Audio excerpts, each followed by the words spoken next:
BJP তৃণমূলীকরণ হবে না। নির্বাচনের আগে আমি যেমন বামেদের কাছে ভোট চেয়েছিলাম যে এই অচল অবস্থার অবসান করুন, তৃণমূল নামক এই হিংস্র জনগোষ্ঠীটাকে ক্ষমতা থেকে সরিয়ে দিন, তারপরে যে যার পতাকা তুলে নেবেন হাতে। তেমন তৃণমূলের উদ্দেশ্যেও বলেছিলাম যারা চাকরি বিক্রি করেননি, চাকরি কেনেননি, সিন্ডিকেটে অংশগ্রহণ করেননি, নিরাপরাধ মানুষকে রক্তাক্ত করে দেননি, যারা গণতান্ত্রিক ব্যবস্থাকে লুঠে বা মানুষের অধিকারগুলোকে বাজেয়াপ্ত করাতে অংশগ্রহণ করেননি, যারা বিপরীত পরিস্থিতিতে থেকে নিজেদের ঘাম রক্ত দিয়ে অপ্রাসঙ্গিক মমতা বন্দ্যোপাধ্যায়ের নাম দেওয়ালে লিখে থেকে প্রাসঙ্গিক রেখেছিলেন, তারা নিশ্চয়ই এই তৃণমূলের জন্য লড়াই করেননি। তৃণমূল হচ্ছে কুচকুচে সাদা আর ধবধবে কালো। তৃণমূল সম্পর্কে যত কম কথা বলা যায় ততই ভালো। তৃণমূল এখন নির্মূল, মানুষ তৃণমূলের কোনো আলোচনা শুনতে চাইছে না। বিজেপির জন্য তৃণমূলের দরজা বন্ধ, কিন্তু একই সঙ্গে মনে রাখতে হবে নেতার থেকে দল বড়, দলের চেয়ে দেশ বড়। তিনজন তৃণমূল ত্যাগী রাজ্যসভায় মনোনয়ন পেশ করলেন গতকাল। সুখেন্দু শেখর রায়, সুস্মিতা দেব এবং প্রকাশ চিক বড়াইক। মনোনয়ন পেশের সময় উপস্থিত ছিলেন মুখ্যমন্ত্রী এবং রাজ্য বিজেপির সভাপতি শ্রমিক ভট্টাচার্য। তাৎপর্যপূর্ণভাবে মনোনয়ন পেশের সময় উপস্থিত ছিলেন মুখ্যমন্ত্রী সহ গোটা মন্ত্রিসভা।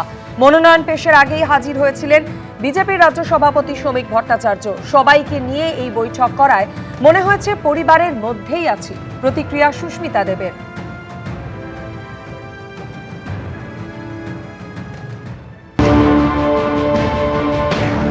8 তারিখে এই দল যদি আবার ক্ষমতায় আসতো তাহলে আপনারা তো জানতে পারতেন না এই ধরনের করাপশন আছে, ফলে আপনারাও তো থেকেই যেতেনি, মানে যেহেতু জানতে পারছেন না।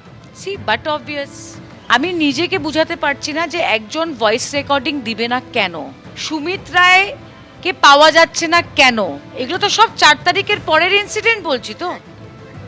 সো আমারও তো একটা বিবেক আছে। আসামের রাজনীতি এখনও আপনার বাবার নামে অনেকটা হয়, তারপরে আপনি তৃণমূল করেছেন, এখন বিজেপি। এই 3টে দলের মধ্যে আপনার সবচাইতে কাকে ভাল লাগে? See it is very simple, যে কংগ্রেস দলটা আমি করেছি এবং সন্তোষ মোহনদেব প্রয়াত নেতা করেছেন, সেই কংগ্রেস দল আর নেই। আমি মমতা বন্দ্যোপাধ্যায়কে দেখে তৃণমূলে এসেছি। I am on record saying that. হাওয়াই চটি, সুতির শাড়ি, কালীঘাটের একটা রুম। 4 তারিখের পরে হেলিকপ্টার থেকে প্লেন থেকে কি। সো দ্য কোয়েশ্চেন ইজ কাকে আমি পছন্দ করি, এই প্রশ্নটা এখন প্রাসঙ্গিক নয়। এখন প্রশ্নটা হলো that prime minister is Narendra Modi. প্রথমে সংসদ এবং দলের সমস্ত পদ থেকে ইস্তফা, তারপর বিজেপিতে যোগদান এবং তারপর রাজ্যসভার প্রার্থী হিসেবে মনোনয়ন পেশ। সুস্মিতা দেব, সুখেন্দু শেখর রায় এবং প্রকাশ চিক বড়াইকের এই শিবির বদল এবং তারপর রাজ্যসভার প্রার্থী হিসেবে মনোনয়ন পেশ প্রসঙ্গে কি বলছেন তৃণমূল সাংসদ মহুয়া মৈত্র, দেখুন।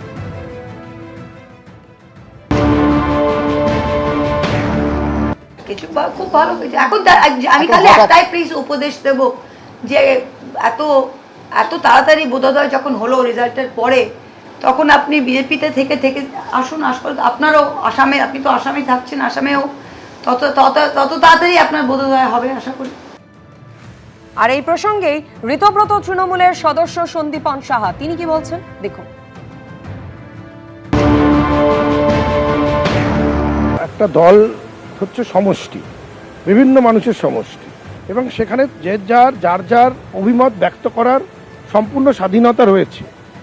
বিজেপি দল কি করবে, কাকে নেবে কি নেবে না, কি করবে, এটা সম্পূর্ণ তাদের অভ্যন্তরীণ বিষয়।